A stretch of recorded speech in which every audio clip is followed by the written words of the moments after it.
Fala galera, beleza? Bem-vindos a mais um vídeo aqui do canal. Bom, hoje vou falar de um tema aí muito importante. Todo mundo tá vendo o que está acontecendo na nossa nação, né? O Lula foi eleito numa eleição bastante duvidosa, com muitos indícios de fraude, né?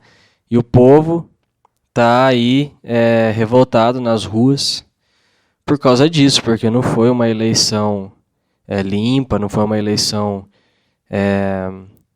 que teve, vamos dizer assim, equilibrada para os dois lados.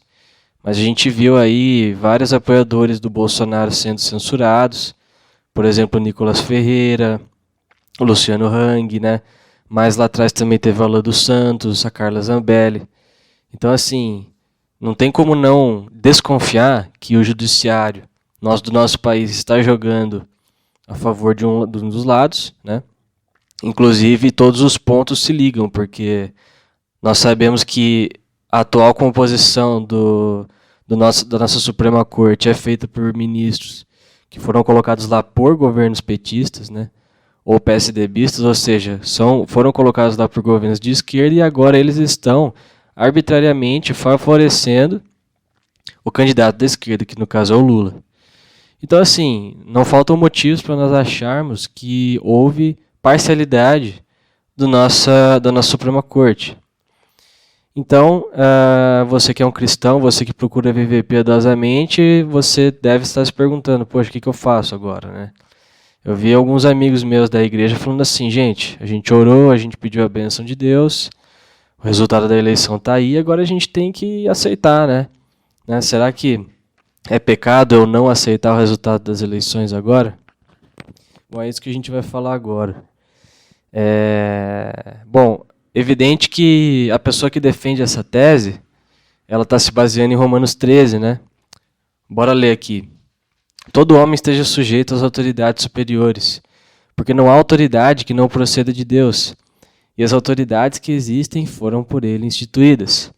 De modo que aquele que se opõe à autoridade resiste à ordenação de Deus, e os que resistem entrarão sobre si mesmos condenação. Porque os magistrados não são para temor, quando se faz o bem, e sim quando se faz o mal. Queres tu não temer a autoridade, faze o bem, e terás louvor dela, visto que a autoridade é ministro de Deus para teu bem. Entretanto, se fizeres o mal, teme, porque não é sem motivo que ela traz a espada, pois é ministro de Deus vingador, para castigar o que pratica o mal. Bom, e aí ele fala até do imposto, né, que a gente tem que pagar imposto sim. Então é fato, pessoal, que é bíblico que nós devamos respeitar as autoridades. Porém, a mesma Bíblia, a mesma palavra de Deus, nos relata uma história muito interessante, onde houve uma desobediência civil. E a Bíblia fala que Deus se agradou disso, se agradou de uma mentira. Olha que pesado isso, né? E se eu perguntasse para você, mentir é pecado? Mentir é pecado, claro. Mas e o texto de Êxodo 1, versículos 8 a 22, que as parteiras mentiram para o faraó e Deus se agradou delas, né? Então, vamos relembrar esse texto porque é muito interessante, pessoal. Entremente se levantou um novo rei sobre o Egito, que não conhecera José. Ele disse ao seu povo, eis que o povo dos filhos de Israel é mais numeroso e mais forte do que nós. Eia, usemos de astúcia para com ele, para que não se multiplique, e seja o caso que, vindo guerra, ele se ajunte com os nossos inimigos, peleje contra nós e saia da terra.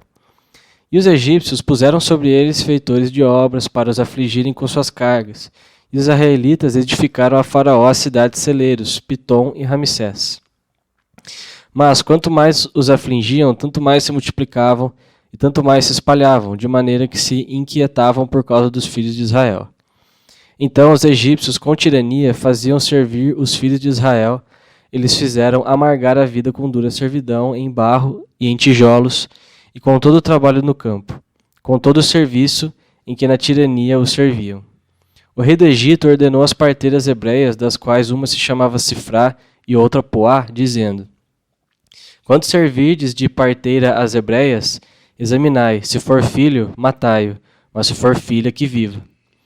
As parteiras, porém, temeram a Deus e não fizeram como lhes ordenara o rei do Egito, antes deixaram viver os meninos. Então o rei do Egito chamou as parteiras e lhes disse, Por que fizestes isso e deixastes viver os meninos?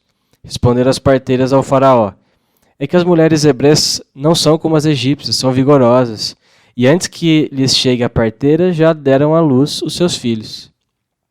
E Deus fez bem às parteiras, e o povo aumentou e se tornou muito forte, né? E a história continua. Então, recapitulando, resumindo, o faraó mandou matar todo filho do sexo masculino das hebreias, porque ele tinha medo que o povo hebreu estava crescendo muito e poderia causar, né, uma rebelião contra o Egito. Então ele ordenou essa atitude aí horrível, horrorosa, demoníaca. E as parteiras desobedeceram, praticaram ali a desobediência civil e mentiram ainda na cara dura para o faraó que elas, não, as mulheres hebreias são tão fortes que elas nem precisam da nossa ajuda aqui das parteiras. Elas conseguem ter a luz sozinhas, mas não foi isso. Na verdade, elas ajudaram as mulheres e ajudaram elas a terem os filhos, né? E ajudou eles a fugir, a esconder os filhos, enfim. Então, veja você que um caso muito interessante, onde a desobediência civil, a mentira, foi praticada para salvar vidas, né? Para salvar a vida dos hebreus, dos meninos hebreus. Então, pessoal, é evidente que a palavra de Deus, ela não é um livro de regras que a gente tem que seguir regrinha por regrinha. Ela é um livro profundo. Ela é um livro cujos livros que formam a Bíblia se comunicam entre si, têm que ser analisados em conjunto. E você tem que, como se fosse assim, usando a expressão, uma expressão diferente aqui, assim, é como se você tivesse que entrar na mente de Deus. Deus, quando estava escrevendo isso aqui, esse texto, o que ele quis dizer? Qual é o ensinamento que está por trás? O que emana do coração de Deus, né? Então, imagina você, se coloca no lugar, se você chegasse aí a autoridade do seu país e te mandasse matar as pessoas, você acha que é certo você, não, vou matar porque eu tenho que ser submisso às autoridades, porque está lá em Romanos 13, ou você praticaria a desobediência civil nesse caso? É óbvio que você praticaria a desobediência, você desobedeceria essa autoridade para salvar essas vidas. Foram o que as parteiras fizeram. É a mesma coisa no relacionamento entre o homem e uma mulher num casamento. Né? Biblicamente, está claro que a autoridade no lar é do marido, né? Que a mulher deve o obedecer. Mas e se o marido começar a mandar, a conduzir a sua família de modo a que todos pequem, né? Levando a sua família a pecar, levando a sua família ao pecado? Aí é claro que a desobediência da mulher deve ser praticada, porque ela tem que obedecer primeiro a Deus, né? Em segundo lugar o seu marido. Sempre a obediência a Deus em primeiro lugar. Então, com base nisso, pessoal, eu queria compartilhar com vocês a minha opinião. E eu acho que a gente está numa época em praticar desobediência civil, porque nós vamos nos tornar corresponsáveis pelo que o Lula está prestes a fazer no nosso país. A gente já teve uma experiência muito ruim com ele. Nós já sabemos a realidade do Partido dos Trabalhadores. Nós já sabemos os valores fundantes desse partido, as filosofias que eles propagam, os ensinamentos, né, os acordos que eles fizeram. Nós já temos aí 10, 20 anos, eu acho, né, entre 10 a 20 anos, sei lá, 15, de PT. Né? Nós temos essa experiência prévia, nós já sabemos o que ele foi. As amizades, a diplomacia que eles fizeram, né?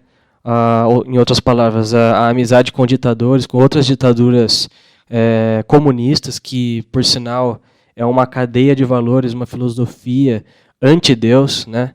Na qual Deus não pode existir para se alcançar o comunismo, para se implementar o comunismo. Uma ideologia que matou milhões de pessoas ao longo do século XX, em países como China e União Soviética, principalmente. Mas nós temos vizinhos próximos aqui que estão sofrendo com isso, como Cuba, como Venezuela.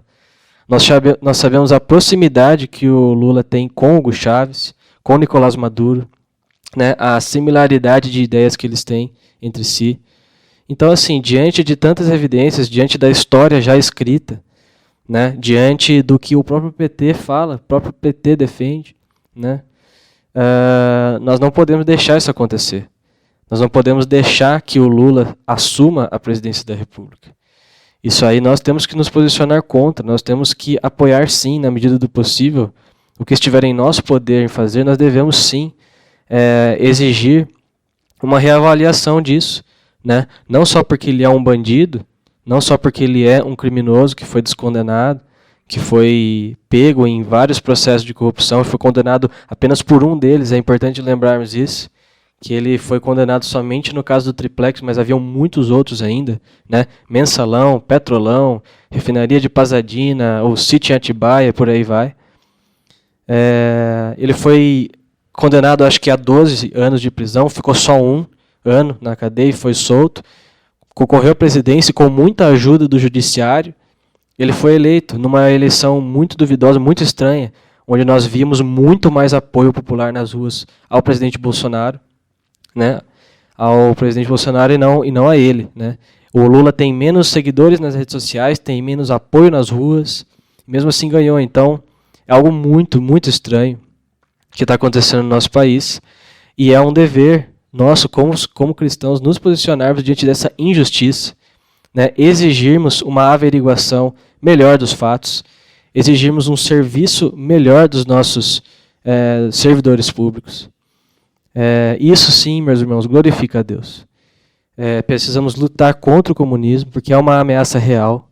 Os nossos vizinhos estão caindo um a um, né? Venezuela, Argentina, Cuba. E, por fim, pessoal, é muito importante nós encerrarmos esse estudo com a mensagem de esperança. Porque o crente maduro não anda ansioso, não anda preocupado com a vida, porque ele sabe que a vida eterna o aguarda. Romanos 8, 28. Todas as coisas cooperam para o bem daqueles que amam a Deus. E João 16, 33. No mundo tereis aflições, mas tem de bom ânimo. Eu venci o mundo. Jesus Cristo disse isso e nós podemos dormir tranquilos sabendo que Ele está no controle. Deus abençoe, meu irmão. Se inscreva no canal para ajudar a causa da divulgação da teologia reformada aqui no Brasil. E Deus abençoe.